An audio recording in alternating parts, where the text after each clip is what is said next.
নবী ঘুমায় গেছে, আবু বকর ঘুমায়নি। নবীর মাথাখানা ডান উরাত বালিশ বানিয়ে দিছে। নবী যখন ঘুমায়, রাতের অন্ধকারে একটা আলো এসে নবীর কপালে পড়েছে। আবু বকর তাকায় দেখে মুক্তার দানার মতো নবীর কপাল দিয়ে ঘাম বের হচ্ছে। লোভ হলো, আবু বকর রাদিয়াল্লাহু লোভ হলো যে ঘামটা যদি একটু হাতে নিয়ে চেহারার মধ্যে মালিশ করতে পারতাম।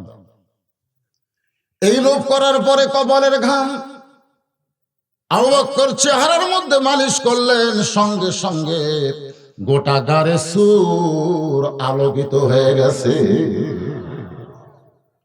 আবু বকর রাদিয়াল্লাহু তাকায় দেখে উপর দিকে সাইড করা একটা ছিদ্র, এখনো সেই ছিদ্রটা আছে। জোরে কোন সুবহানাল্লাহ। ওই ছিদ্রের মুখে পা লাগায় দিছে। একটাই মাত্র কারণ, যদি কিছু বের হয়ে নবীকে কামড়ায়। আসলে গর্তের মধ্যে খালি আবু বকর আছে না নবীও আছে? কথা কয়। তাহলে আবু বকর নিজের কথা কেন ভুলে গেলেন? কেন বললেন যদি গর্ত দিয়ে কিছু বের হয়ে নবীরে কামড়ায়? এটা কেন বললেন? মানে নবীর ভিতরে নিজের অস্তিত্ব বিলীন করে দিয়েছে। লা ইউমিনু আহাদুকুম হাত্তা আকুনা আহাব্বা ইলাইহি মিন নাফসিহি। তুমি ততক্ষণ পর্যন্ত প্রকৃত মুমিন হতে পারবে না যতক্ষণ পর্যন্ত তোমার জীবনের চাইতে রাসূলকে বেশি মহব্বত না করবে। যেই মাত্র পা লাগায় দিছে, আল্লাহ তাআলা কোরআনের আয়াত নাজিল করলেন, আল্লাযী খালাকাল মাউতা ওয়াল হায়াতা লিয়াবলুয়াকুম আইয়ুকুম আহসানু আমালান ওয়া হুয়াল আজিজুল গফুর। আজকে সুন্দর আমলের পরীক্ষা হবে। আবু বকর, তুমি তোমার জীবনকে বেশি ভালোবাসো না নবীকে বেশি ভালোবাসো? এটা পরীক্ষা হবে। আমাদের বাংলাদেশেও পরীক্ষা আছে, আছে না নাই? আপনারা কাক বেশি ভালোবাসেন, নিজের জীবনকে না নবীকে? এটা খালি মুখে বললে হবে না। বিষাক্ত সাপ এসে পায়ে কামড় বসায় দিছে। আবু বকর বলতে, সাপ কামড় দিলি, তুই মনে করছিস বিষের যন্ত্রণায় পা টান দিব? মনে করিস না, মরে যাব কিন্তু ছিদ্র থেকে পা টান দিব না। সাপ বলে, আল্লাহ তুমি কইলা কামড় দিবার, আমিও দিলাম, কিন্তু পা তো টান দেয় না। আল্লাহকে আবার কামড় মার। সাপটা আবার কামড় মারলে আবু বকর বলে, সাপরে তুই আমারে আবার কামড় মারলি, যতই কামড় মার এই জীবন দেহে থাকতে ছিদ্র থেকে আমি পা টান দিব না। সাপটা বলে, আল্লাহ এখন পর্যন্ত পা টান দেয় না। আল্লাহ বলে, আবার কামড় মার। কম পক্ষে 5 বার সাপটা কামড় মারছে। বিষের যন্ত্রণায় গোটা দেহ থরথর করে কাঁপতেছে। অসতর্ক মুহূর্তে এক ফোঁটা চোখের পানি আবু বকরের নবীর গালে পড়ছে। অসতর্ক নবী চোখ করে বলতেছে, আবু বকর কাঁদতেছো? বাড়ির কথা মনে করে, বিয়ে বাচ্চার কথা মনে করে কাঁদতেছো? আবু বকর বলে, রাসূলুল্লাহ এই বুকটা চিরে যদি আপনাকে দেখায় তাহলে দেখতে পাবেন আমার কলিজার ভেতরে আল্লাহ রাসূল ছাড়া আর কারো জায়গা নেই। তাহলে কেন কাঁদতেছো? বলে, ছিদ্রে পা দিছি, কি যেন বারবার কামড়ায়। বিশেষ যন্ত্রণায় দেহ থরথরে করে কাঁপতেছে। ইচ্ছা করে ফালাইনি রাসূল, বেয়াদবে মাফ করবেন। অসতর্ক মুহূর্তে এক ফোঁটা পানি পড়ে গেছে। আল্লাহর নবী বলেন, মরে যাবে অথচ আমারে ঘুম থেকে ডাক দিবা না। আবু বকর বলে, আল্লাহে, ওই আল্লাহর শপথ করে বলতেছি, আমার জীবনের চাইতে আপনার ঘুমের দাম অনেক বেশি। রাসূল বলে, আল্লাহ যে আবু বকর তার জীবনের চাইতে আমার ঘুমের দাম বেশি দেয়, আমি নবী তাকে কি দিব? আল্লাহ আমার দেওয়ার মতো কিছু নাই। আল্লাহ বলে, যে আপনাকে ভালোবাসে আমি আল্লাহ তাকে ভালোবাসি। এই মহব্বতের ওজন এত বেশি, আপনার সমস্ত উম্মতের নেকির পাল্লা একদিকে আর আবু বকরের মহব্বত থাকবে আর একদিকে। আবু বকর মহব্বতের ওজন বেশি হবে। দরুদকে বলা হয় মহব্বত। ইবাদত আর মহব্বত যদি দাড়ি পাল্লায় তুলে দেওয়া হয়, আপনার বলেন তো ওজন বেশি কার হবে, ইবাদতের না মহব্বতের? দুই দল কইছে, ছোট বাচ্চা কই ইবাদতের। আল্লাহ রাসূল বলেছেন, আমার সমস্ত উম্মত সারা জীবন যে ইবাদত করবে সেই ইবাদতের নেকি যদি এক পাল্লায় তুলে দেওয়া হয়, আর আমার আবু বক্করের এক রাতের মহব্বত যদি অন্য পাল্লায় তুলে দেওয়া হয়, সমস্ত ইবাদতের নেকির চাইতে আবু বক্করের মহব্বতের নেকির ওজন বেশি হবে। সুবহানাল্লাহ। যারা করলেন না তারা কি ঠিক করলেন না ভুল করলেন? জবান খুলে বলেন সুবহানাল্লাহ। আপনারা বলেন তো, যেই রাতের কথা রাসূল বলতেছে আবু বকরের, সেই রাতে আবু বকর কি কোরআন শরীফ পড়ছে, নামাজ পড়ছে, কি করছে?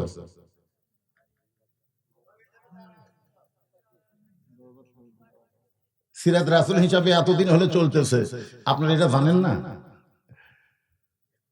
এটা হলো আল্লাহ আমাকে দেখার তৌফিক দিয়েছেন। অনেক লোকেরাই হজ করবার যায় বুড়া বয়সে। বাংলাদেশের অধিকাংশ হাজিরা শয়তান পাথর মারবার পারে না, নিজেই শয়তান হয়ে ঘুরে আসে। মানে হজের আগে যায় ছিল, হজের পরে তার চাইতে বেশি খারাপ হয়। হয় কি হয় না? কারণ কি? ওখানে গেলে শয়তানকে পাথর মারা লাগে। শয়তানকে পাথর মারবার গেলে বুড়া মানুষের খাওয়া নাই। যৌবন বয়সে হজ করবেন, যখন হজ ফরজ হবে তখনই করবেন। ছেলের বিয়াতে করব, মেয়ের বিয়াতে করব, এই জমির ধারে জমি বাড়াইছে ওটা কেনার পরে করব, এইরকম সময় দেওয়া যাবে।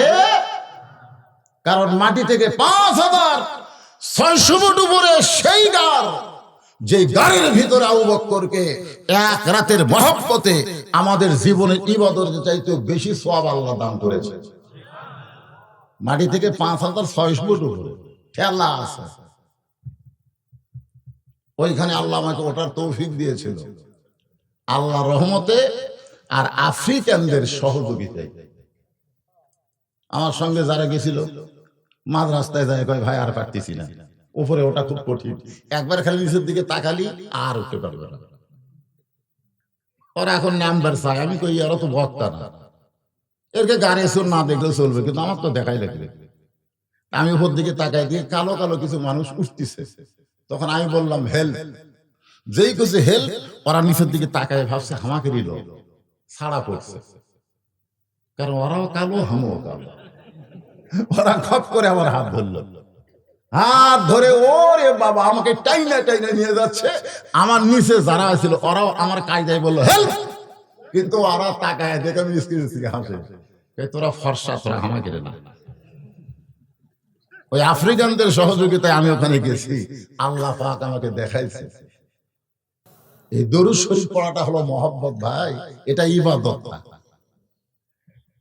আছেন আমার মুক্তার, আছেন আমার বারিস্টার, সেই বিচারের হাইকোর্টেতে তিনি আমায় করবেন পার, আমি পাপী রাসূল জাবিনদার। নেকের পাপ ওজন করার পরে নেকির চাইতে আমাদের সবারই পাপ বেশি হবে, আমারও হবে, আপনাদেরও হবে। এখানে এমন কোন ব্যক্তি আছেন, সভাপতি সাহেব ঘুম ধরছে, নেকি আর পাপ ওজন করার পরে আমাকে নেকি বেশি হবে না পাপ বেশি হবে? বর্তমানে বাংলাদেশে নেকি করলেও নেকি থোয়া যাচ্ছে না। আমি মসজিদে এশার নামাজ সামনে কাতারে পড়লাম, নেকি হলো না? জোরে কোন নেকি হয়েছে কি হয় না? কিন্তু বাড়িতে এসে দেখি আমার বউ স্টার জলসা দেখতেছে, আমার বউরে আমি কিছুই করলাম না। আল্লাহ রাসূল বলেছেন প্রত্যেকটা অভিভাবককে রাখালের দায়িত্ব দিয়ে দুনিয়াতে প্রেরণ করা হয়েছে। তুমি গরু চড়াও, তোমার গরু ঘাস খাইতে খাইতে যদি কারো আবাদের দিকে যায়, তুমি তখন কি করবা? এই তুমি তখন কি করবা? তুমি কি বলবা? বাবা গরু ওই আবাদের দিকে যাস না বাবা। বাবা কইলে গরু তোমার কথা শুনবে না, ওই জায়গায় তোমাকে গরুরে রাখালি করা লাগবে, ঠিক কিনা বলেন? এই গরু এত ঘাস থাকতে তুই আবাদের দিকে যাস না। এই লাঠি দেখছিস, মানুষের চাইতে গরুর কান ভালো। আজকে আপনার বউকে আপনি বলতে পারছেন কোনদিন এই তুমি আমার বউ হয়ে আমি সামনে কাতারে নামাজ পড়ি, আর ভারতের স্টার জলসা জি বাংলা দেখবার গিয়া হিন্দুদের পূজার বাদ্য আমাদের ঘরে লোলো করে বাঁচতেছে। নিজের আবাদ থাকতে পরের আবাদের দিকে যাস কেন? বাংলাদেশের কি চ্যানেল নাই? যখন আছে না, কথা কর না কেন? বাংলাদেশের কি টেলিভিশন নাই? তো সেটা বাদ দা, ভারতেরটা দেখিস কেন? কোনদিন কভার পারছেন? পারেন। একটা চ্যানেল আছে আল মদিনা, আল মদিনা একটা চ্যানেল আছে, সকাল থেকে সন্ধ্যা, সন্ধ্যা থেকে সকাল পর্যন্ত 24 ঘন্টায় রাসূলের জীবনের উপরে, সিরাতের উপরে, মিলাদের উপরে, জন্মের উপরে আলোচনা হয়। দেখছেন কোনোদিন সবুজ পাগড়ি পরা? আপনার বউ কোনোদিন দেখছে ওটা? মোবাইল গোটা খারাপ নয়, এই মোবাইল আপনার কাছে পাইলে দেখা যাবে অনেক কিছু। আমার মোবাইল দেখেন, এখানে অনেক কিছু আছে, আপনাকে চালাতে হবে সেইভাবে। খালি ওই স্টার জলসা টিভি পারবি, স্টার জি বাংলা কি আপনার রাখালি করার দায়িত্ব আছে না নাই? জোরে করা আছে না নাই? হ্যাঁ, নেকির চাইতে পাপ বেশি হওয়ার কারণে আল্লাহ জাহান্নামের রায় দিবে। ওই সময় আল্লাহ নবী বলবেন, আল্লাহ আমার গুনাহগার উম্মতকে আপনি জাহান্নামের রায় দিলেন। আল্লাহ কয় আমি কি ভুল করছি নাকি? নবী বলতেছে, তাহলে আমার কাছে যে দরুদ পাঠাইছে সোহাগী পাড়া থেকে, এই দরুদের খবর কি? রাসূল বলে কি? আল্লাহ বলে আপনি কি করবেন? বলে আমার গুনাহগার উম্মতের নেকির পাল্লা দেব। তখন এই যে আমরা দরুদ পড়লাম, এই দরুদ যখন নেকির পাল্লায় দিবে, সঙ্গে সঙ্গে নেকির পাল্লার ওজন বেশি হবে। তাহলে সেই দরুদ পড়তে আপনাদের আপত্তি আছে? এটা মহব্বত, বেদাত। কোন দরুদ সেটা? আছে আছে, শোনেন আমি কই, আমি গোটা বাংলাদেশ আপনাকে দোয়াই আল্লাহর রহমতে ঘুরি, এক এক জায়গায় এক এক সুর। আল্লাহুম্মা সাল্লি আলা সাইয়্যিদিনা মুহাম্মদ ওয়া আলা আলি। এই দেখেন তো আপনি টান ঠিক আছে, অর্থের কম বেশি হয়ে যাচ্ছে, ঠিক আছে না? না, আবার দেখেন আপনি ওই সিলেটের মধ্যে যান, আল্লাহুম্মা সাল্লি আলা মুহাম্মদ ওয়া আলা আলি সাইয়্যিদিনা মুহাম্মদ। আগেরটা যেটা কইলাম ওটা চিটাগাঙ্গের, আর পরকার যেটা কইলাম এটা হলো মৌলভীবাজার সিলেট, আর আমাদের বগুড়ার হলো আল্লাহুম্মা সাল্লি আলা। আপনারা বলেন তো, এই দরুদ এক এক জায়গায় এক এক সুর, যে দরুদ এক এক জায়গায় এক এক সুর, এই দরুদ সম্পর্কে কেউ বেদাত বলতে পারে, কিন্তু যেই দরুদের সুর সব জায়গায় এক সুর, সব জায়গায় একই সুর, আল্লাহুম্মা সাল্লি আলা মুহাম্মাদ ওয়া আলা আলি মুহাম্মাদ কামা সাল্লাইতা আলা ইব্রাহিম ওয়া আলা আলি ইব্রাহিম ইন্নাকা হামিদুম মাজিদ। আপনার বলেন তো, চিটাগাঙ্গে যে সুর, সিলেটে সেই সুর, বগুড়ায় একই সুর। ধরে কোন কথা ঠিক না? কোন জায়গায় সুরের পরিবর্তন নাই, অর্থের পরিবর্তন হবে না। এই দরুদ নিয়ে কেউ বেদাত বলতে পারবে না। কিসের বেদায়েত? এই ফতুয়া পরে হবে, আগে ওয়াজ করবার দেন। কত ধরনের ফতুয়া হয়, মুক্তি মানুষ। আপনারা কি বিরক্ত হচ্ছে? মনে করেন এটা শেষ, এবারে তো শেষ হচ্ছিল। আমার গাড়ি দেখার পরে গ্যারেজ বলতেছে যে এই গাড়ির মধ্যে আপনি বাইসে আছেন কেমন? কারণ যারা আগা নাই, পাশা নাই, মাঝখানে নেই, সেই গাড়ির মধ্যে আপনি জীবিত। আমি বললাম 3-4 কারণে। বলে হুজুর কারণগুলো কি? 1 নম্বর কারণ হলো 2 তারিখে আমি বেতন দেই, মাদ্রাসার বাবুর্চি, মুহতামিম, ওস্তাদ, হাফেজ, কারি, এরকে বেতন দেই আমি 2 তারিখে। কয় তারিখে? আর অ্যাক্সিডেন্ট হচ্ছে 1 তারিখে। এখন আল্লাহ দেখতেছে, তুই যদি মরে যাস তো বেতন কে দিবি রে? এটা হচ্ছে 1 নম্বর কারণ। 2 নম্বর কারণ হলো আমার 3টা মেয়ে আছে, আমার কোনো ছেলে নাই। ওরা মেয়েরা, আমার 3টা মেয়ে শুধু নামাজই পড়ে না, ওরা তাহাজ্জুদ পড়ে।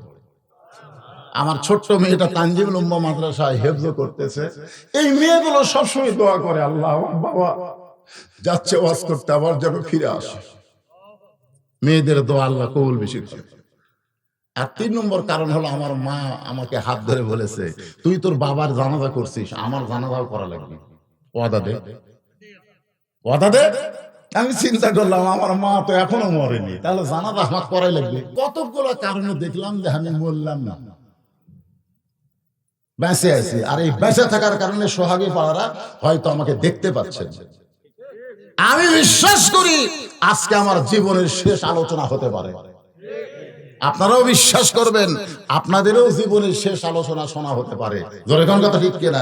এত মশান মারেন না ভাই, যে কোনো সময় যে কোনো মুহূর্তে। যখন আব্দুল আলিমের এই গানগুলো শুনি, আপনারা অনেকে শোনেন আর আমার চোখ দিয়ে দর দর করে পানি পড়ে। এক পলকের নাই ভরসা, মিশে সকল আশা, কখন বুঝি দারুণ ঝড়ে ভাঙবে তোমার বাসা। মিশে মায়াই বন্দি থাইকা, মিশে মায়াই বন্দি থাইকা, করলাম কত খেলা, পশ্চিমে তাকিয়ে দেখো তোমার ডুইবা গেল বেলা। এই দুই দিন উঠলে কি নিও? মিস কল মারছে রে, মিস কল মারছে রে। আসলে মুরব্বীরা উঠলে আমি কোনোদিনও বিরক্ত হয়নি, কিন্তু এরা বসে আছে কোন জায়গায়?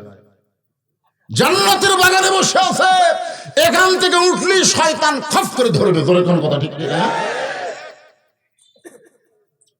আমি সূরা মাউন আজকে আপনাদের সামনে শোনাবো, শোনেন। জীবনের শেষ আলোচনা মনে করি। ধর্মের নামে মিথ্যাবাদী কারা? ধর্মের নামে কারা মিথ্যাবাদী? আর আইতাল্লাযী ইউকাযিবু বিদ্দীন, কারা মিথ্যাবাদী ধর্মকে নিয়ে? এটা আমাদের জানার দরকার আছে না? নাই জোরে কার আছেন না?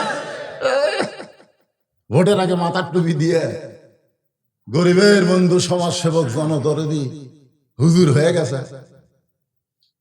ভোট পরে আর খবর নাই। গরিব গুলা রাস্তা ঠিক মতো পাশে কিনা, ঠিক মতো খাইছে কিনা, ওদিকে কোনো খবর নাই। ধর্ম নিয়ে তুমি ভোট করো, ভোটের পরে তুমি বিধর্মী হয়ে যাও। আর আইতাল্লাযী ইউকাযিবু বিদ্দীন ফাযালিকাল্লাযী ইয়াদউল ইয়াতীম। ইয়াতীম কে? আলাম ইয়াজিদিকা ইয়াতীমান ফাআওয়া, সূরা দোহার মধ্যে আল্লাহ বলেছেন ইয়াতীম কে? সেই ইয়াতীমদের সম্পদ তুমি মারতেছো। আলা ইয়াহুদ্দু আলা তুআমিল মিসকিন, আজকে মিসকিনদের ধন সম্পদ সব নিয়ে তুমি বিদেশে পাচার করতেছো। আর দেশের জনগণ পেঁয়াজ খাবার দেয় 200 টাকা কেজি লাগতেছে। এগুলো আমাকে জানা লাগবে না? আল্লাহর কোরআন থেকে বলবো। আমার মায়েরা, বোনেরা, পর্দার অন্তরে যারা বসে আছেন, আমার সামনে বাবাজিরা যারা বসে আছেন, একটু মনোযোগ দিয়ে শুনবেন। ধর্মের নামে মিথ্যাবাদী কারা? এখানে আল্লাহ তাআলা কয়েকটা পয়েন্ট দিয়েছেন। আল্লাহ রাসূল বলেন, ইন্নাল জান্নাতা তুশতাকু ইলা খামসাতি নাফারিন তালিয়াল কুরআন ওয়া হাফিজুল লিসান ওয়া মুতঈমুল জায়ান ওয়া মুহসিল উরিয়ান ওয়া মান সাল্লি আলা হাবিবির রহমান। এই সূরা মাউনকে বোঝানোর জন্য এই হাদিসটা আপনাদের সামনে তেলাওয়াত করলাম। এখানে আল্লাহ রাসূল বলতেছেন 5টা দলের জন্য আল্লাহর জান্নাত আশা করে আছে। তারা কোনোদিন জান্নাত পাওয়ার আশা করে না, বরং জান্নাতই তাদেরকে পাওয়ার আশা করে। বলে কোন সুবহানাল্লাহ। 1 নম্বর হলো কোরআনের দল। যদি কোরআনের দল না হন, তাহলে সূরা মাউন আপনাকে ভালো লাগবে না। কোরআনের দল যখনই হবে, তখন সূরা মাউনের যে শেষে বলা হয়েছে ফাওয়াইলুল লিল মুসাল্লিন, আপনাদের মসজিদ, এই মসজিদ সম্পর্কে কিন্তু মুসল্লির কথা আছে না নাই? ধরে কোন আছে না নাই? অধিকাংশই মুসল্লি, হাদিসে আছে বিস্তারিত, হুজুরি কলব ব্যতীত কোরসিন কালেও নামাজ তোর হবে না। তবে কেন গাও জোয়ারি, মানুষকে দেখাও নামাজ পড়ি, ও তোমার সিদ্ধ বীজে সুফসল ফলবে না। আল্লাহ কয় নামাজের জোরে ফায়েশাকাত যাবে দূরে, পাক কোরআনের আছে ঘোষণা। এখন আকাম কুকাম নামাজ রোজা একসাথে বান্ধিয়া বোঝা, জাহান্নামে দিয়াছো রওয়ানা, আজও কেন আল্লাহর নামাজ ধরতে পারলা না? তালিয়াল কোরআন 564টা মসজিদ বানাছে আমাদের প্রধানমন্ত্রী, ঠিক কিনা কোন? অনেক নেতারা বক্তব্যে আজও যখন এমপি সাহেব আসবে এই কথাই বলবে। গোটা বাংলাদেশ খুঁজে দেখেন, পৃথিবীর কোন প্রধানমন্ত্রী, প্রেসিডেন্ট এতগুলা মসজিদ বানায়নি যেটা আমাদের বাংলাদেশের প্রধানমন্ত্রী বানাচ্ছে। একটা মসজিদ কি সাইজ দেখছেন? তবে বুড়া মানুষের ওটা খুব কঠিন। মানে একটু উঁচা করছে, ঠিক কিনা বলে। তারপরে একদিন এই মসজিদে যাই, দেখি এক মুসল্লি চেয়ারত বসে নামাজ পড়তেছে। তাই আমি বললাম, কে মুরব্বী, আপনি চেয়ারত বসে নামাজ পড়তেছেন, উঠলেন কেমনে?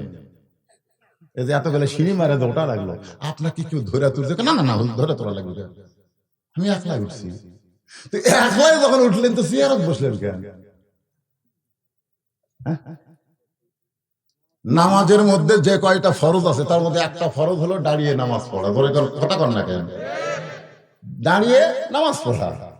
যারা দাঁড়াবার পারে, উঠবার পারে, বাজার করার পারে, 10 কেজি ব্যাগ লিয়া ভ্যান ভাড়া 10 টাকা না দিয়ে হাঁটে বাড়িতে আসে, ওরা মসজিদে এসে যদি সিয়ারত বসে তাহলে বুঝবেন এরাই ধর্মের নামে মিথ্যাবাদী। ধরে কথা কর না কেন? এরাই ধর্ম নিয়ে তামাশা করতেছে।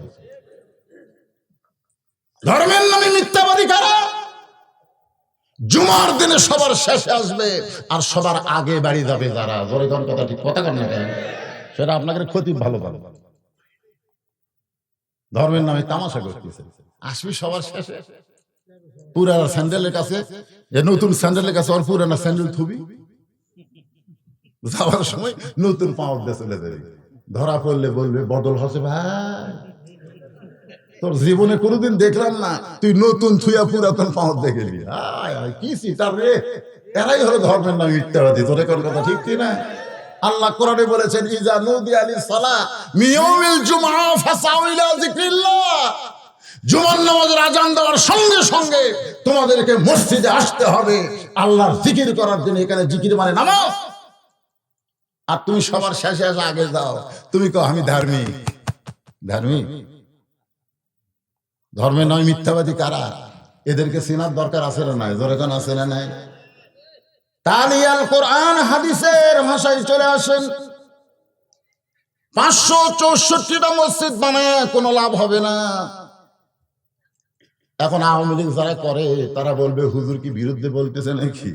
আমি বললাম, ভাইজান, প্রধানমন্ত্রী 564 মসজিদ কেন, 5 লক্ষ মসজিদ বানায়ও কোনো লাভ হবে না যদি মসজিদের মধ্যে মুসল্লি না ঢোকে। আগে মসজিদ না, আগে হলো মুসল্লি। মুসল্লি যদি হয় মসজিদে একতলা হবি না দোতলা হবি, মুসল্লিরাই চিন্তা করবি। জোরে কোন কথা ঠিক কিনা? হায় হায় হায়, এইরকম একটা করে বড় মসজিদে, আমি বহু মসজিদে যেখানে দেখি সেখানে লোভ হয়। কোনোদিন জহর পড়ি, কোনদিন আসর পড়ি, মুসল্লি নাই, এক কাতারে হয় না। এত বড় মসজিদ অথচ এক কাতারে হয় না। তাহলে প্রধানমন্ত্রীর মসজিদ বানানোর আগে আল্লাহ কোরআনে বলেছে, কোরআন তালিয়াল কোরআন, কোরআন যদি পড়তেন তাহলে দেখতেন মসজিদ বানানোর আগে কি করা লাগবে।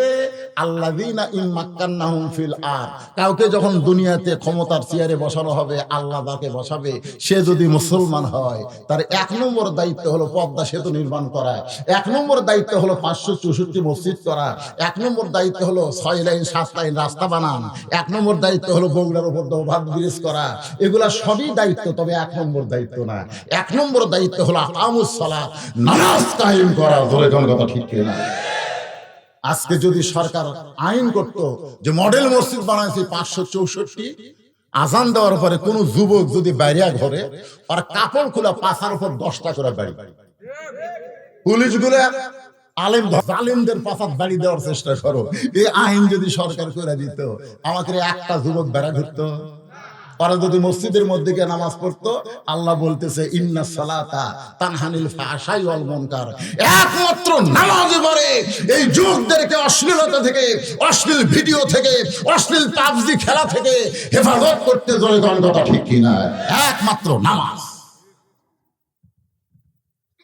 ওয়া হাফিজুল লিসান, হাদিসের 2 নম্বর বিষয় হচ্ছে তোমার জবানকে সংযত করো। জবান সংযত করতে গিয়া আমি আমার মা বোনদের জন্য কিছু কথা বলতেছি। আমার মায়েরা যারা বসে আছেন পর্দার অন্তরালে, খুব দূরে না খুব কাছে, এখান থেকে পিছনেই বসে আছে, অথচ এদের কোনো কথা শোনা যাচ্ছে। তাহলে 2 জন মেয়ে একত্র হলে অন্য পাড়া থেকে শোনা যায়, আর এতগুলো মেয়ে এক জায়গায় হয়েছে, ওদের কোনো শব্দ নাই। তার মানে বোঝা গেল আজকে আপনাদের সোহাগের মাহফিলে যত নারীরা আইছে এরা জবানের হেফাজত করেছে। এদের জবানকে বন্ধ রাখছে। এখন টাঙ্গাইলে আমি ওয়াজ করতেছি, এত বেয়াদব মহিলা বুঝলেন, এক পাশে খালি হো হো হো হো করে অর্সল কান্দে আর এই কাল এখন সবসময়। আমি কইলাম আচ্ছা বিপদ রে। ভাই মেয়েরা, তোমাদের জন্য জোরে কোরআন তেলাওয়াত করাও জায়েজ নাই। জোরে কোরআন পড়বা, পরপুরুষ শুনবে, তোমাদের পাপ হবে। যে যেখানে জোরে কোরআন তেলাওয়াত করা জায়েজ নাই, জোরে কথা বলতেছো, তোমাদের কথার কারণে বক্তার ওয়াজ করা বড় কষ্ট হচ্ছে। মেয়েরা জোরে কথা বললে, পরপুরুষ শুনলে পর্দার খেলাফ হয়, ঠিক না? আমি যেই ফতোয়া দিছি, ইতিমধ্যে মেয়ে মহল থেকে এক কাগজ আমার কাছে আছে। আমি কাগজটা পড়ে দিকে, ওখানে লেখা আছে, হুজুর মেয়েরা জোরে কথা বললে যদি পর্দার খেলাফ হয়, তাহলে প্রধানমন্ত্রী যখন জাতির উদ্দেশ্যে ভাষণ দেয় এটা শোনা কি? কারণ বাংলাদেশের প্রধানমন্ত্রী তো পুরুষ না, প্রধানমন্ত্রী হলো নারী। তাহলে নারীরা জোরে কথা বললে, জোরে কোরআন পড়লে যদি পর্দার খেলাফ হয়, তাহলে প্রধানমন্ত্রী জাতির উদ্দেশ্যে যে ভাষণ দেয় এটা কি শোনা যায়? আমি চিঠি পড়ার পরে চিন্তা করলাম কি করি।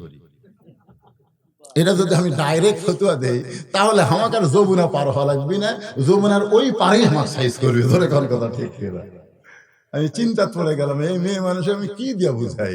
এমন সময় আল্লাহর কোরআন আমার সামনে এসে বললেন, উদু ইলা সাবিলি রাব্বিকা বিল হিকমাহ মাউইজাতিল হাসানা। ধরে কোন সুবহানাল্লাহ। মাওলানা চিন্তা করিস না, ডাইরেক্ট যদি বলবার না পারিস হিকমত কর, হিকমত।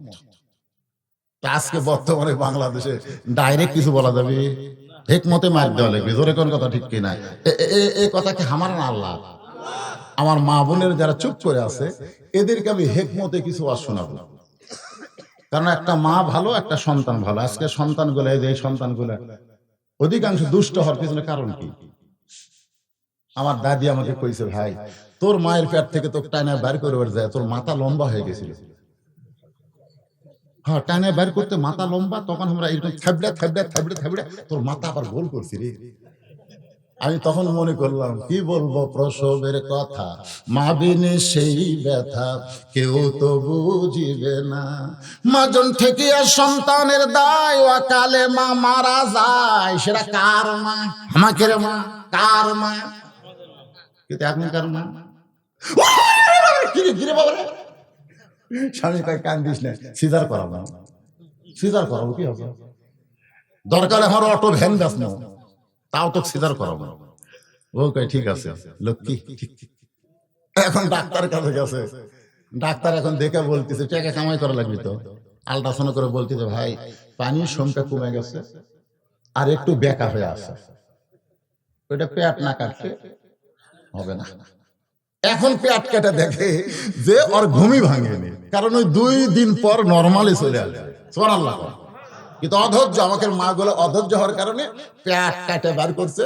পেট কাটে দেখে যে ওই ঘুমই ভাঙেনি। তখন ডাক্তার কয়, কে রে এত ঘুম ভাঙলো না? আর এক ডাক্তার কোনের ভিতরে দেয়, তোর বেটা কি হবে, হবে সিজার করে? তো কইছে না ভাই, সিজার করলে সন্তানের ক্ষতি, মায়েরও ক্ষতি। তুই ডাক্তার হয়ে তোর বইয়ের সিজার করলি না, তুই আর একজনের সিজার করলি। তার মানে বাংলাদেশে খোঁজলে আপনি দেখবেন কোন ডাক্তারের বইয়ের সিজার করা লাগে না, কোন মৌলবীর বাড়ি কোনোদিন মিলাদ হবি না, আপনার খোঁজলে দেখবেন। আর কোন পীরের বউ কোনোদিন মুরিদ হবি না, কারণ পীরের বউ জানে আমার পীর হলে 1 নম্বর লুচ্চা, মাঝে মধ্যে মুরিদের বইয়ের দিকে চোখ মারে, এই শয়তান হাতে মুরিদ হয়ে কোনো লাভ হবি না। আপনি খুব খেয়াল করে দেখবেন এই 3টা জিনিস। কয়টা? 3টা খেয়াল করছে। এখন 2 দিন আগে তোর পেট কাটছে, এখন পেটের মধ্যে বার করে এরকম পাও ধরে ঘুরালে তখন ওই সন্তানের মাথা ঝাঁকি লেগে কান্দে ওঠে। ওই ঝাঁকিতে ওই সন্তান এখন আমাদের ঝাড়ফুঁক দেওয়ার চরিত্র ভালো হচ্ছে না, ওর জন্য ভালো হওয়া লাগতেছে মোবাইল। জোরে কোন ঠিক কিনা? হুজুর আমার একটা লাতি হচ্ছে, মোবাইল ছাড়া ভাতই খায় না। কি এখন এই ছোট ছোট বাচ্চারা সিজার করা, এরকম মোবাইল ছাড়া কান্না থামান যায় না, মোবাইল ছাড়া এরা ভাত খায় না, এরা বড় হলে কি মান হবে? তাহলে এটা কার পেট থেকে বের হচ্ছে সেই মা সম্পর্কে একটু ধারণা দেওয়ার দরকার আছে না নাই? জোরে কোন আছে না নাই? আল্লাহ কোরআনে বললেন, অকরনা ফি বুয়ুতিকুন্না ওয়ালা তাবাররাজনা তাবাররুজাল জাহিলিয়াতিল উলা। মুস্কি মুস্কি হাসতেছে আল্লাহর নবী ফাতেমার ঘরে। ফাতেমা বলে, বাবা হাসেন কেন? আমার শরম লাগে। আসলে মেয়ের কাছে যায় যদি বাবা হাসে, মেয়ের শরম লাগবে না? আল্লাহ রাসূল বলে, মা হাসার কারণ হলো এই মুহূর্তে আল্লাহ পাক আমাকে জানাইছে আল্লাহ তোকে খাতুনে জান্নাত ডিগ্রি দিছে। খাতুনে জান্নাত আপনারা হয়তো বুঝবার পারেননি, এই জন্য সুবহানাল্লাহ আস্তে করে।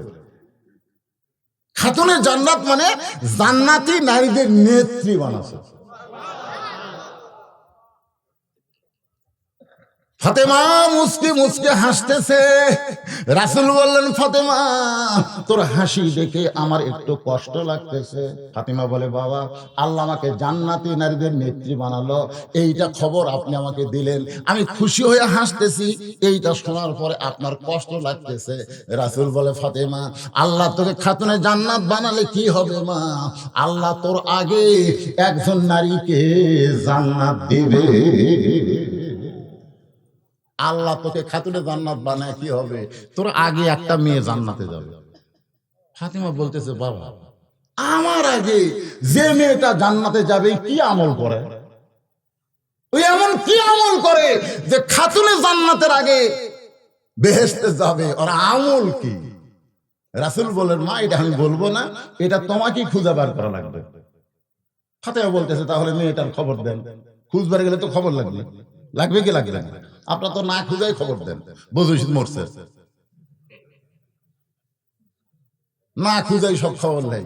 এত টাকা নিয়ে কি করে রে, এই বজুশিদ এত টাকা নিয়ে কি করে?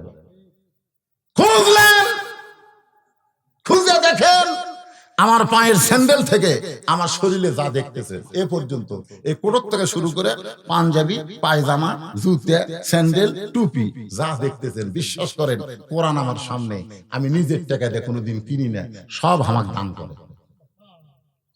আমি চিন্তা করি জনগণ যদি হামাক দান করে তাহলে আমি আবার আল্লাহ দেবো না কে? এই জন্য 200 শতক জায়গার উপর মসজিদ, মাদ্রাসা, এতিমখানা এগুলা নির্মাণ করা হয়েছে। জনগণের কাছ থেকে সরাসরি এরকম চাইয়াই লেইনি, এটা অ্যাঙ্গেলে হেকমতের সাথে ওয়াজ করে যে টাকা পাই, ওই টাকা দিয়ে মসজিদ মাদ্রাসা বানাই। আমি কি কামটা খারাপ করছি ভাই? তদন্ত না করে কথা বলা যাবে? আল্লাহ রাসূল বলেন, ফাতেমা খবর যদি শুনতে চাও তাহলে শোনো, ওই যে একটা জঙ্গল দেখতেছো, জঙ্গলের সামনে ছোট্ট একটা বাড়ি, ওই বাড়িটা হলো একটা কাঠুরিয়ার বাড়ি। ওই কাঠুরিয়ার বিবি জামিলাকে আল্লাহ তোমার আগে জান্নাত দিবে। যেই কইছে কাঠুরিয়ার বউ জামিলা, ফাতেমা কয় সাধারণ একটা কাঠুরিয়ার বউ। রাসূল বললেন, এমন একটা আমল করে মা, যে আমল করার কারণে আল্লাহ তোমার আগে তাকে জান্নাত দিবে। ফাতেমা বলতেছে, তাহলে আমি তদন্ত করে দেখতে চাই। পরদিন আসরের নামাজের পর, আমার মায়েরা একটু মনোযোগ দিয়ে শুনবেন, আসরের নামাজের পরে ফাতেমা চুপি চুপি চুপি চুপি জামিলার ঘরের দরজায়, মেয়েরা যখন রাস্তা দিয়ে যাবে চুপি চুপি চুপি চুপি। কি এখনকার মেয়েরা বোরকা পরে, আমি দেখছি ভাই, কলেজে দেখেন, ভার্সিটিতে দেখেন, এখনকার মেয়ের আগেকার চাইতে বোরকা কম পরে না বেশি পরে? বেশি পরে, প্রত্যেক মেয়ে মানি বোরকা। কিন্তু আমি শান্তি পাই না, কারণ এখনকার বোরকা আর আগেকার বোরকা এক না। আমি দেখছি আগেকার মেয়েরা বোরকা পরতো, বোরকার মধ্যে কিন্তু কাপড়ের ব্যাগ রাখতো, বোরকার ভিতরেই পানের ডাবরি, বোরকার মধ্যেই সব সব বোরকার মধ্যে লিয়ে কোন মানুষ অসার হয়ে গেছে, মানে এত সার বোরকা। এখন একটা লোক তাকায় দেখে এটা মানুষ না পেতনি রে, এইরকম মোটা, ভিতরে কোন আকর্ষণ আসে না। আগেকার দেখছেন আপনারা, দেখেননি? আর এখনকার বোরকা বাইরে থেকে বোঝা যায় কোন জিনিস কোন জায়গা। উপরে এক কালার, নিচে এক কালার, জোরে কথা কর না কেন? এগুলো বোরকা। চুপি চুপি ফাতেমা জামিলার ঘরের দরজায়, জামিলা আমি নবীর মেয়ে ফাতেমা তোমার কাছে আইছি, একটু দরজা খুলে দাও। জামিলা দরজায় ফুফায় ফুফায় কান্দে। ফাতেমা বলে, জামিলা কান্দো কেন? বলে, কান্দার কারণ হলো আমার সারা জীবনের সাধনা, আমি একটা নজর নবীর মেয়ে ফাতেমাকে দেখতে চাই। জামিলা বলতে, তাহলে কান্দার কারণ কি? দরজা খুলে দিলেই তো দেখা হয়ে যাবে।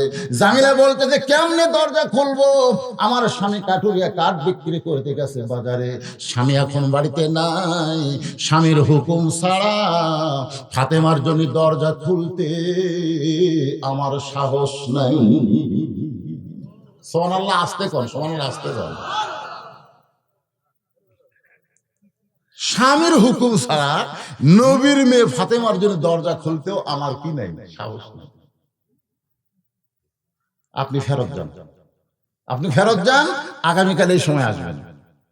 আমার স্বামীর হুকুম নিয়ে রাখবো, রাত্রে বেলায় আসা মাত্রই দরজা খুলে দেব। ফাতেমার আকর্ষণ বেড়ে গেছে, যে আকর্ষণ নিয়ে আইছিল তার সাথে আকর্ষণ বাড়ছে। কিরি, আমি নবীর মেয়ে ফাতেমা রে, আর একটা কাঠুরার বউ স্বামীর হুকুম ছাড়া আমার জন্য দরজা খোলে না, এর বাড়ির মধ্যে কি মাল আছে আমার দেখাই লাগবে। ধরে কোন কথা ঠিক না?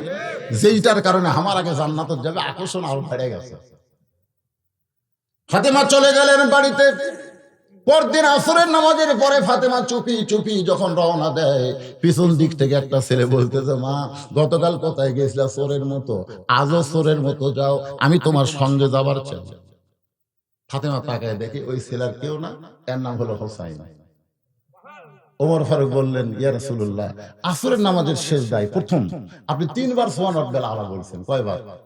আমরাও 3 বার বলছি, কিন্তু দ্বিতীয় সেজদার জায়গায় 100 বার সুবহানাল্লাহ সুবহান রাব্বিল আলা বলি, কিন্তু আপনি সেজদা থেকে মাথা তোলেন না। আবার দ্বিতীয় রাকাত ঠিকই পড়ালেন, তৃতীয় রাকাতও ঠিকই পড়ালেন, চতুর্থ রাকাতও ঠিকই পড়ালেন, কিন্তু প্রথম রাকাতে দ্বিতীয় সেজদার যায় এত লম্বা সেজদা দিলেন কেন?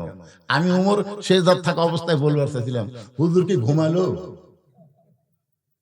কিন্তু বলিনি, ইক্তেদাইতু বিহাদাল ইমাম, ইমামকে অনুসরণ করার কারণে মাথাও তুলিনি, মুখও খুলিনি।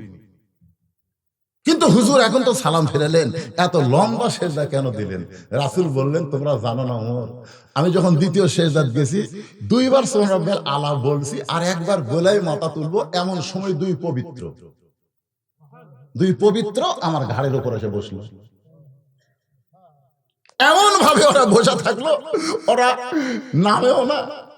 আমি ওদেরকে নামাবার চায় হাত কেবল একটা পিঠের উপর তুলবার চাচ্ছি, এরকম কেবল একটা হাত তুলে আর নামামো। ইতিমধ্যে আল্লাহ বলতেছে, হুজুর কি করতেছেন, কি করতেছেন? ততক্ষণ পর্যন্ত ওদেরকে নামাবেন না যতক্ষণ ওরা আপনার ঘাড়ের উপর বসে থাকবে। আপনি যেমন ওদেরকে ভালোবাসেন, আমি আল্লাহ তেমন ভালোবাসি। এই দুই পবিত্র, সমস্ত সাহাবীরা বললেন, হুজুর যেই দুই পবিত্র আপনার ঘাড়ে বসলো তাদের নাম কি? রাসূল বললেন, সাইয়্যিদুশ শাবাবি আহলিল জান্নাহ হাসান হুসাইন রাদিয়াল্লাহু তাআলা আনহুমা, জান্নাতি যুবকদের সর্দার হবে ওই দুই পবিত্র হাসান আর হুসাইন। সাল্লাল্লাহু আলাইহি ওয়াসাল্লাম। তাই মা আমিও যাব। ফাতেমা চিন্তা করে, আর বয়স তো বেশি লয়, এক বুঝানো যাবে না জেদি। আল্লাহ রাসূল যখন দুনিয়া থেকে বিদায় নিচ্ছে, তখন নবীর খালি চোখ লাল হয়ে রক্তের মতন পানি পড়তেছে। ফাতেমা বলে, বাবা আপনি কার জন্য এমন হয়ে কাঁদতেছেন? মৃত্যুর ভয়ে কাঁদেন না কি জন্য এমন করে কাঁদতেছেন? আল্লাহ রাসূল বলে, ফাতেমা আমি চলে যাওয়ার পরে আমার হাসান হোসেনকে কষ্ট দিস না মা, কষ্ট দিস না মা, কারণ হাসান হলো অবিকল আমি নবীর মতো, ও তোর সঙ্গে কোনো ডিস্টার্ব করবে না, কিন্তু হোসেন বলো জেদি মা, ওরে যেন কষ্ট দিস না। হোসাইন রাদিয়াল্লাহু একটু জেদি ছিলেন, এই জেদি হওয়ার কারণে মায়ের সঙ্গে কাঠুরার বিবি জামিলার বাড়ির দরজায় হোসেন চিল্লায় বলে, মা গতকালে এই ভাঙ্গা বাড়ির দরজায় আইছিলেন, এই বাড়িতে এমন কি আছে মা যে এই বাড়িতে গতকাল আইছিলেন আজকে আবার আসলেন? এই কথা যেই মাত্র হোসেন বলেছে, এমন সময় ফাতেমা দরজা দিয়ে বলে, জামিলা মেহেরবানি করে দরজা খোলো। জামিলা বলতেছে, 1 ঘন্টা আগ থেকে দাঁড়িয়ে আছি, আপনি আসা মাত্রই দরজা খুলবো। ফাতেমা বললেন, তাহলে দরজা খুলে দাও। জামিলা বলতেছে, কে যেন আপনাকে মা মা বলে ডাকলো, ওই বাচ্চা নিয়ে যদি ঢুকতে চান তাহলে আজকের মতো আপনি ফেরত যান। ওই বাচ্চা নিয়ে যদি ঢুকতে চান তাহলে আজকের মতো ফেরত যান, কারণ আমার স্বামী শুধু আপনার ব্যাপারে অনুমতি দিছে, অন্য কাউরে নিয়ে যে ঢুকবেন এ ব্যাপারে তো অনুমতি মিলেইনি। ফাতেমা বলতেছে, জামিলা তুমি জানো না, ছোট্ট তো, এর বয়স হলো মাত্র 4 বছর। জোরে কোন কয় বছর? 4 বছরে হোসাইন ঢুকলে এমন কি হবে? তোমার স্বামী কিছুই মনে করবে না। জামিলা বলতে, স্বামী কিছু মনে না করলেও আল্লাহ মনে করবে।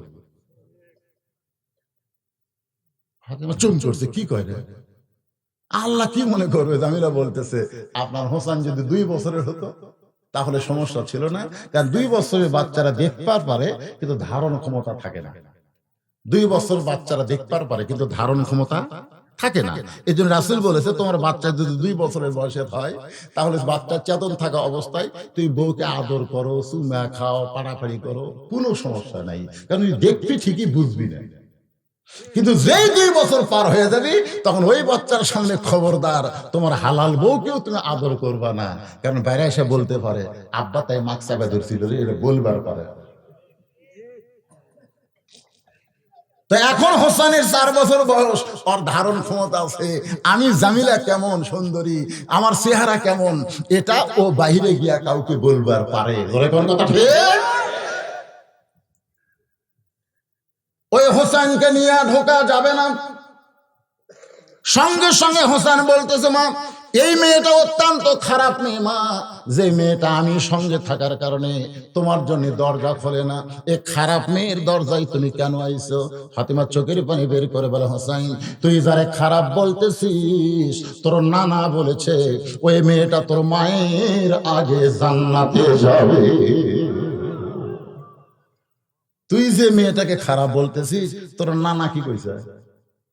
তোর নানা কইছে ওই মেয়েটা তোর মায়ের আগে জান্নাতে যাবে। সঙ্গে সঙ্গে হোসেন চিল্লায় বলে, মা তাহলে খামাখা এই দরজা কেন, আসল জায়গা চলো। ফাতেমা কয়, আসল জায়গা আবার কোনটা? মনে বড় আশা ছিল যাব মদিনায়। সবাই বলেন, মনে বড় আশা ছিল যাব মদিনায়। এটা হলো দিনাজপুরে প্রথম গান। সমস্ত আলেম বলে, আব্দুল আলিম ভাই আপনি মূর্খ মানুষ, এই জন্য গানটা ভুল গাইতেছেন, বরং আপনাকে বলা লাগবে, মনে বড় আশা ছিল যাব মক্কা মদিনায়। আপনি মক্কা বাদ দিয়ে শুধু মদিনার কথা বলতেছেন। আব্দুল আলিম বলে, আলেমরা কোরআন খুলে দেখো, কুল ইন কুনতুম তুহিব্বুনাল্লাহ ফাত্তাবিহুনি। আমার আল্লাহ বলতেছেন, রে দুনিয়ার মুসলমানেরা শোনো, ওই মদিনার মানুষটাকে যদি কলিজার মধ্যে জায়গা দিবার পারো, ওই মদিনার মানুষটার সুন্নত যদি আমল করো, ওই মদিনার মানুষটাকে যদি মহব্বত করো, ওই মদিনার মানুষের পথে যদি তুমি চলবার পারো, তাহলে শুধু মক্কা নয়, মক্কার মালিক আল্লাহ পর্যন্ত তোমার হয়ে যাবে। মক্কা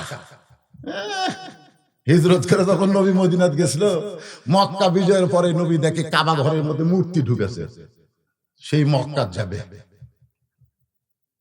মদিনা যে মানুষটা আছে ওই মানুষটার কাছে মক্কাও যাবার চায়, কিন্তু মক্কার হাতটাও নাই দেখে ওই আরবে পড়ে আছে। জোরে কোন কথা ঠিক কিনা? কথা কোন ভাইজান?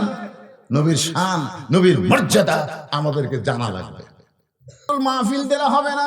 নবীর মান মর্যাদা যারা জানে না, এরাই হলো ধর্মের নামে সবচাইতে বড় মিথ্যাবাদী। জোরে কোন কথা ঠিক? কেমনে যাব মদিনায়? কিন্তু প্রত্যেক দিন না পারলেও 2 দিন পরে পরে দাড়ি কামাই, কেমনে যাব সোনার মদিনায়। আল্লাহ রাসূল কয়, তুই আমার সুন্নতের উপরে খুর মারে, তুই মদিনাতে আসবো, আসা দেখ। তোর সালাম তোর কাছে ফেরত যাবে, আমি নবীর সালাম নেব না। আর যদি বাংলার জমিনে তুই আমার সুন্নতকে দাঁড়িয়ে আমার মহব্বতে রাখতে পারিস, তাহলে আমি নবী মদিনা থেকে তোর ভাঙ্গা বাড়ির জাহাজির হব। বলে করে সুবহানাল্লাহ। ভাইজান, নবীর একটা সুন্নতের দাম বেশি না কম? এক মেয়ে আমারে কয়, হুজুর আমার স্বামী আমার সঙ্গে যখন যায়, রাস্তার মেয়ে মানুষ খালি বারবার আমার স্বামীর দিকে তাকায়। আপনি বলেন তো, যে অন্য কোনো মেয়ে আমার স্বামীর দিকে তাকালে আমার ভালো লাগে? আমি বললাম, তোমার স্বামীর দিকে একটা মেয়েও তাকাবে না, তোমার স্বামী চাচা বানাও। ও কয়, হুজুর আপনি আলেম নাকি? স্বামী কোনদিন চাচা বানান যায়? তোমার স্বামীর মুখ দাড়ি থাও, সে দাড়িটা খাটো দাড়ি হলে হবে না, কমপক্ষে এক মুঠ দাড়ি হওয়া লাগবে। দেখবে একটা মেয়ে মানুষও তোমার স্বামীর দিকে তাকাবে না, সব মেয়েরা মনে করবে এটা চাচা, এর দিকে তাকা লাভ নাই। কিন্তু যতদিন দাড়ি কামা থাকবে ততদিন ওর মেয়েরা মনে করবে এটা আমাকে ভাই, আর ভাইয়ের দিকে তাকাবি তো। কি কন? ওই এখন আর স্বামীকে দাড়ি রাখাচ্ছে। হুজুর কিভাবে? বলে উদু ইলা সাবিলি রাব্বিকা বিল হিকমা, হিকমতের মাধ্যমে। বলে সেটা কিভাবে? তো স্বামী যখন বাড়িতে যাচ্ছে, বউ বলতে চলো তো ড্রেসিং টেবিলের সামনে যাই। স্বামী বলতেছে কেন? আসো একটা জিনিস দেখাবো। স্বামী যেই গেছে তখন বউ বলতেছে, দেখো তোমার চেহারা আর আমার চেহারা একই চেহারা, তোমারও দাড়ি মোছ নাই, আমারও দাড়ি মোছ নাই। আল্লাহ যদি আমার দাড়ি দিত, বউ স্বামী পাগলি, মেয়ে মানুষের কোনোদিন দাড়ি হয়? বউ কয়, এই পাগলা, মরদ মানুষ কোনোদিন দাড়ি ছাঁচা হয়? এমন একটা হিকমতের ওয়াজ মারছে, ওই ঠেলায় দাড়ি থোছে। মেয়েটা কয়, হুজুর আমি ওর স্বামীগুলা গোটা এলাকা ঘুরি, একটা মেয়ে মানুষ তাকাই না। দুই একজন এসে সালাম দেয়, আসসালামু আলাইকুম চাচা, কেমন আছেন? চাচা যখন কয়, শয়তান মাঝখান থেকে দৌড়ে, চাচা ভাস্তির মধ্যে কাম হবি না, তোর এখন কথা ঠিক না। আর যখনই কবি ভাই, শয়তান কয় আয় আয়।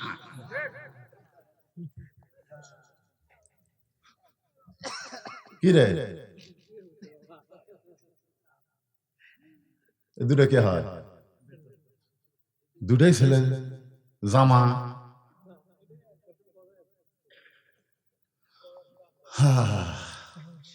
সুবহানাল্লাহ।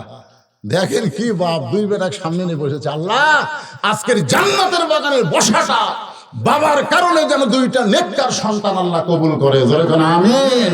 জোরে বলে আল্লাহুম্মা আমিন। একটু মনোযোগ দা, কথাগুলো শুনতে হবে। কি রাগ করতেছেন? হোসেন বলতেছে আসল জায়গায় যাই।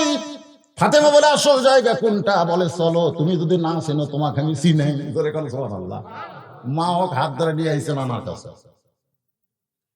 নবী কয়, কে রে হোসেন, এই মার হাত ধরে এত জোরে কেন আনলি কেন? ফাতেমা বলতেছে, বাবা 2 দিন গেছি, দরকার হলে আরো 10 দিন যাবো। কোন আমলের কারণে আমার আগে জান্নাতে যাবে এটা আমি জানবই, কিন্তু এই হোসেন আমার সর্বনাশ করছে। আজকে আমার সাথে যায় দরজা খুলি আর রাগ করে আপনার কাছে ধরে নিচ্ছে। হোসেন এবার মায়ের হাত ছাড়ে দিয়ে নানার হাত ধরছে। নানা ইয়ার কি মারতেছে, 6 বছর বয়সে মা হারাছেন। এখন আপনি বলেন তো, আপনার মা আর আমার মা, এই 2 মায়ের মধ্যে কার দাম বেশি? কম। নিজের মাও বাঁচা থাকলে কাঠুরের বইয়ের দরদ পাঠান পাঠান, আপনার কাছে মায়ের গুরুত্ব নেই, পাঠান। কিন্তু আমার মাকে আপনি কাঠুরের দরদ পাঠাচ্ছেন কেন? কোন আমলের কারণে আমার মায়ের আগে ওই কাঠুরের বউ জান্নাতে যাবে, এটা যতক্ষণ আপনি না বলবেন আপনার হাত আমি ছাড়তেছি না। এইভাবে নবীর হাত ধরছে, ছাড়তেছি না। কি সবকিছু আগে আল্লাহ আপনাকে জানায়। ধরে কথা কর না কেন?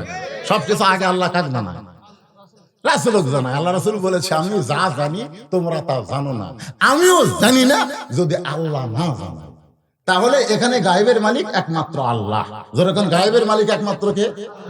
রাসূল কিন্তু গায়েবের মালিক না, রাসূলকে আগে জানানো হয়। তো আগে যখন রাসূল জানে, হাওয়া করে জানায়, তখন আমার মনে করো কি রে কথা রাসূল পালো কোথায়? কিন্তু কোরআন শরীফ তার দলিল, মা ইয়ান্তিকু আনিল হাওয়া ইন হুয়া ইল্লা ওয়াহী ইউহা। আমি রাসূল নফসের তাড়নায় মনের ইচ্ছায় একটা কথাও বলি না, আমি যা বলি সব আমার আল্লাহই বলা হয়। ধরে দেন না সুবহানাল্লাহ। তাহলে কোন আমলের কারণে ওই কাঠুরের বউ জান্নাতে আগে যাবে এইটা নবী জানার আগে পৃথিবীর কেউ জানতে পারে? তো তাহলে আপনি কোন আর মা খাটান কেন, খাটান কষ্ট করেন কেন? সঙ্গে সঙ্গে নবী ডাক দিছে, আলী রে, কে রে আলী? এটা কিন্তু জামায়ের ডাকতেছে। কাক ডাকতেছে? ও তারি দৌড়ে এসে বলতেছে, আসসালামু আলাইকুম। হুজুর খবর কি? কিসের হুজুর? আমি তোর শ্বশুর, তোর বেটা আমার হাত ধরছে এমন ভাবে না বললে ছাড়বি না। আলী বলতে, হোসাইন নানার সাথে বেয়াদবি করো না, হাত ছাড়া দাও। দেব না, দেব না। আলী বলতেছে, দিব না কেন? বলে আমার মায়ের আগে কাঠুরে বউ জান্নাতে যাবে। কোন আমলের কারণে এটা না বলা পর্যন্ত হাত ছাড়বো না। আলী বলতেছে, ঠিক ঠিক ঠিক, ধরে থাকো। তাহলে কে আগে জান্নাতে যাবে, কে পরে জান্নাতে যাবে? এটা পুরুষ মানুষ বলবি, এটা মেয়ে মানুষ বলবার। 1 নম্বর জান্নাত আবু বকর, 2 নম্বর ওমর, 3 নম্বর ওসমান, 4 নম্বর আলী। এক সাহাবী ব্যাপার হয়নি। সুবহানাল্লাহ। সাহাবীরা গেলে তাচ্ছে জান্নাত আলী হলো, আগে কি আর পরে কি? জোরে কোন কথা ঠিক কি না? কিন্তু মেয়ে মানুষ, মেয়ে মানুষের হিংসা বেশি রে। মেয়ে তরকারি পাক করছে, মাছ আমার 1 টুকরা দিছে, মেয়ে খালি ঘুরতিছে, মা তোমার হাতের তো পাক মানে মধু, আর 1 টুকরা দিছে। মেয়েটা খুব খুশি, কিন্তু টাকা দিকে ওর মাও খালি টেপা মাছের মতো বোধ করে আছে। এগুলো কে গো, তোমার কি হলো? মেয়ের বাড়ি পার হয়ে যান, মেয়ের বাড়ি পার হয়ে যান। আপনার মেয়ে খালি পারে, আমি পারি। আমি কইলাম, আল্লাহ রে, এরা কি জাত রে? মেয়ের প্রশংসা করলে মা বেজার হয়। এই জাতের নাম হলো নারী জাত। জোরে কোন কথা ঠিক কি না? একজন থাকবে ক্ষমতায়, আর একজন থাকবে জেলখানায়। জোরে কোন কথা ঠিক কি না? মরে যাবি, তাও চিকিৎসা করার হুকুম নাই। খালি হাসলে হবে না রে। আর আইতাল্লাযী ইউকাযযিবু বিদ্দীন, ধর্মের নামে মিথ্যাবাদী কারা? এটা বোঝা লাগবে না? জোরে গান। আমার মায়েরা বোনেরা একটু মনোযোগ দিয়ে শুনবেন।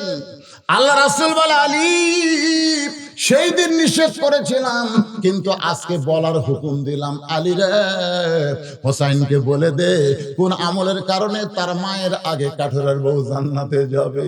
আলী কান্দার বলে, রাসূলুল্লাহ আপনি কিন্তু সেই দিন নিষেধ করেছিলেন, কিন্তু আজকে আবার বলতেছেন কেন? আল্লাহ নবী বলে, আলী যেইভাবে তোমার সন্তান হোসেন আমার হাত ধরেছে, না বলা পর্যন্ত হাতটা ছাড়বে না। এই হোসেনের মুখের দিকে তাকাইয়া আজকে তোমাকে বলার হুকুম দিলাম। ফাতেমা বলতেছে, আপনি তাহলে জানেন কাঠুরের বউ জামিলা আমার আগে জান্নাতে যাবে, কোন আমলের কারণে আপনি তাহলে জানেন? আল্লাহ রাসূলের জামাত আলী বলতেছে, জানি রে, কিন্তু বলার হুকুম নাই। আজ তোমার ছেলের কারণে যখন হুকুম দিল, তাহলে শোনো। শোনো, একটু বসো। মেয়ে মানুষেরা কোনো মেয়ের প্রশংসা শুনবার চায় না। জোরে কোন কথা ঠিক কিনা? এখন কোন আমলের কারণে কাঠুরের বউ তোমার আগে জান্নাতে যাবে, এটা শুনবার গেলে ধৈর্য ধরা দরকার আছে না নাই? খালি আপনি বইয়ের কাছে গল্প করবেন। আমি খালি আমার বলছিলাম বইয়ের কথা, আমার ছোট ভাইয়ের বউ ভালোই সুন্দরী। এই কথা বলা মাত্র আর বউ কয়, তুমি লুচ্চা নাকি? তোর ভাইয়ের বউ সুন্দরী, তুমি আলেম মানুষ কেমনে দেখলে? আমি সেই দিনে কান ধরছি, আল্লাহ যা ভুল করা করছি, আর জীবনে যতদিন বেঁচে থাকবো কারো বউ সুন্দরী দেখলো আমার বইয়ের কাছে বলা যাবি না, আমার বই হলো 1 নম্বর সুন্দর। ধরে কোন কথা ঠিক কিনা? খবরদার এই ভুল দান করেন না। আপনার বইয়ের কাছে অন্য কারো বইয়ের তারিফ দান করেন না, তাহলে কিন্তু ধরা খাবেন। আয় আল্লাহ তাআলা, সেই মাগরিবের নামাজের পর থেকে রাত 1টা পর্যন্ত তোমার পাগল বান্দা বান্দিরা আরামের বাড়ি, আরামের ঘুমকে বাদ দিয়ে কোরআন হাদিসের মহব্বত কলিজার মধ্যে ধারণ করে আজকের এই জান্নাতের বাগানে বসে বসে আলোচনা শোনার শেষে আমি গুনাহগারের সঙ্গে রহমতের দরজায় ফকির হয়ে দুখানা হাত তুলেছি। আল্লাহ মেহেরবানি করে আজকের মাহফিল আমাদের সকলের হেদায়েতের জন্য, নাজাতের জন্য, জান্নাতের জন্য আল্লাহ তুমি কবুল করো। এই মাহফিলের শুরু থেকে শেষ পর্যন্ত যতটুকু আলোচনা হয়েছে আল্লাহ, এর মধ্যে যদি ত্রুটি হয়, ভুল হয়, মাফ করে দিও মাবুদ। এর যা হাদিয়া মঞ্জুর করো। সর্বপ্রথম সোনার মদিনায় নবী পাকের রওজা মোবারকে আল্লাহ তুমি কবুল করে নাও। তামাম আম্বিয়াই কেরাম, আসহাবে কেরাম, তাবিনে কেরাম, তাবা তাবিনে কেরাম, উম্মাহাতুল মুমিনিন, শহীদ শহীদান, জান্নাতুল বাকি, জান্নাতুল মাওয়া সহ পৃথিবীর যত গোরস্থানে যত মুর্দা শুয়ে আছে আল্লাহ সকল আরো পরে হাদিয়া কবুল করেন। মাবুদ, আমরা যারা হাত তুলেছি আমাদের জনম দুঃখনী মা যাদের কবরে চলে গেছে, ছোট্ট একটা শব্দ হলো মা, এই দরদের মা যাদের কবরে গেছে আল্লাহ মেহেরবানি করে মায়ের কবরটাকে জান্নাতের টুকরা কবুল করো। বাবার বাড়ি ঘর সবই আছে, আমি সহ আমরা যারা বাবা হারা এতিম হয়ে গেছে আল্লাহ মেহেরবানি করে বাবার কবরটাকে জান্নাতের টুকরা কবুল করো। আমাদের বাপ মা যাদের জীবিত আছে আল্লাহ তাদের হায়াত বাড়ায়া দাও। আল্লাহ আমার মা অসুস্থ, পঙ্গু হয়ে গেছে, হাত পা চলে গেছে আল্লাহ, আল্লাহ আমার সে অসুস্থ মাকে তুমি পুরাপুরি সুস্থ করে দাও। আল্লাহ সোহাগী পাড়া মসজিদ, সোহাগী পাড়া মা ঈদগাহ ময়দান, গোরস্থান এবং মাদ্রাসা নির্মাণ করবে আল্লাহ তাদের এই বিশাল নিয়তকে পুরাপুরি আল্লাহ তুমি কবুল করো। আল্লাহ মসজিদ মাদ্রাসা ঈদগাহ গোরস্থানকে সামনে নিয়ে অকাতরে যারা দান করে দিল এই দানগুলো আল্লাহ তুমি জান্নাতের বিনিময়ে কবুল করো। আল্লাহ আমার মায়েরা অনেক টাকা দান করছে আল্লাহ, জি মহিলা সদস্য আছে 180 জন, আমার মনে হয় আজকে 200 পার হয়ে যাবে। আল্লাহ এই সকল মা গুলোকে জান্নাতের সদস্য কবুল করে মা ফাতেমা জামিলার সঙ্গে তুমি কবুল করে নাও। আমার মা বোনদের জন্য মা আপনারা পর্দার ভিতরে থাকবেন, স্বামীর কথা মতো চলবেন, 5 ওয়াক্ত নামাজ পড়বেন, রমজান মাসে রোজা করবেন, বেশি আমল আপনাদের করা লাগবে না মা। আর এই ভারতের সিরিয়াল গুলো আপনারা দেখা বন্ধ করে দেবেন।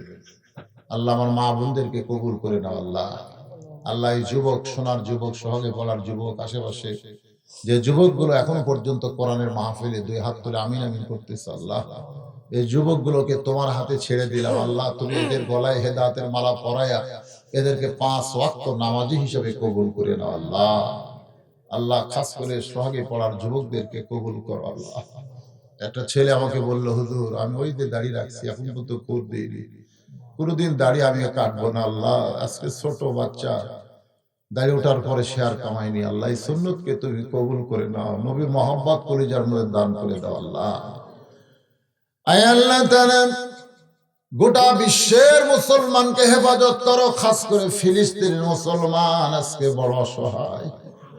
ইসরায়েলের বর্বর ইহুদি বাহিনী ফিলিস্তিনের মুসলমানকে হত্যা করতেছে, এদেরকে শহীদ হিসেবে আল্লাহ কবুল করে নাও। অসুস্থ যারা আছে সুস্থ করে দাও। আল্লাহ পৃথিবীর মানচিত্র থেকে ইহুদিদেরকে তুমি ধ্বংস করে দাও। আল্লাহ আল্লাহ তুমি আব্রাহাকে আবাবিল পাখিতে ধ্বংস করেছো, এদেরকেও তুমি ধ্বংস করতে পারো। আল্লাহ আর কত মুসলমানের রক্ত দেখবে মাহবুব। আল্লাহ আল্লাহ যে আলোচনা আজকে করলাম, বক্তা শ্রোতা সবাইকে আমল করার তৌফিক দাও। আজকের মাহফিলের সম্মানিত সভাপতিকে আল্লাহ তুমি কবুল করো। আল্লাহ আজকের মাহফিলের সহসভাপতিদেরকে কবুল করো। আজকের মাহফিলের প্রধান অতিথি এমপি সাহেব, তিনি তার দাদা এবং বাবা যিনি দোয়া চেয়েছেন, আমরা সবাই দোয়া করি আল্লাহ সকলকেই তুমি কবুল করো। আয় আল্লাহ এই সোহাগে পাড়াতে কতবার আসলাম মাহবুব, হতে পারে আজকে আমার জীবনের শেষ মাহফিল, হতে পারে যারা হাত তুলে আমিন আমিন করতেছে তাদের শেষ মোনাজাত। আল্লাহ তোমার কাছে আরজ করি মাহবুব, যে কোনো সময় আমাদের মৃত্যু হবে, আমরা জানি না কখন কোন জায়গায় আমাদের মৃত্যু হবে আল্লাহ, তবে তোমার কাছে একটু আরজ করি আল্লাহ আমাদের মৃত্যুটা যেন জোয়ার দিনে হয়। আল্লাহ ইমানের সাথে ইজ্জতের সাথে মুসলমান হয়ে পবিত্র রমজান মাসে রোজা থাকা অবস্থায় দুনিয়া থেকে যেন বিদায় নিতে পারে। আল্লাহ তুমি কবুল করো। ছোট ছোট বাচ্চাদেরকে নিয়ে হাত তুলেছি আল্লাহ, আমি গুনাহগার বলে হাত ফিরে দিও না। যার 2 হাত তোমার পছন্দ হয় সেই 2 হাতের ওসিলায় মাহফিলকে কবুল করো। আল্লাহ প্রত্যেক বছর এই গ্রামের বাবাজিরা যেন মাহফিল করতে পারে, ইমানি শক্তি তুমি তাদেরকে দান করে দাও আল্লাহ। আজকে যারা দান করলো তাদেরকে বিনিময় জান্নাত দিও, মা বোনদেরকে কবুল করে নিও। সুবহান রাব্বিকা রাব্বিল ইজ্জাতি আম্মা ইয়াসিফুন। আল্লাহ মসজিদের ইমাম, মসজিদের খতিব, মসজিদের মুয়াজ্জিন, মসজিদের মুসল্লি, মসজিদকে যারা মহব্বত করে, মাদ্রাসা যারা গড়াবে, আল্লাহ তাদের সকলকেই তুমি কবুল করে নাও। মৃত্যুর সময় আমাদের জবানে তুমি জারি করে দিও লা ইলাহা ইল্লাল্লাহু মুহাম্মাদুর রাসূলুল্লাহ।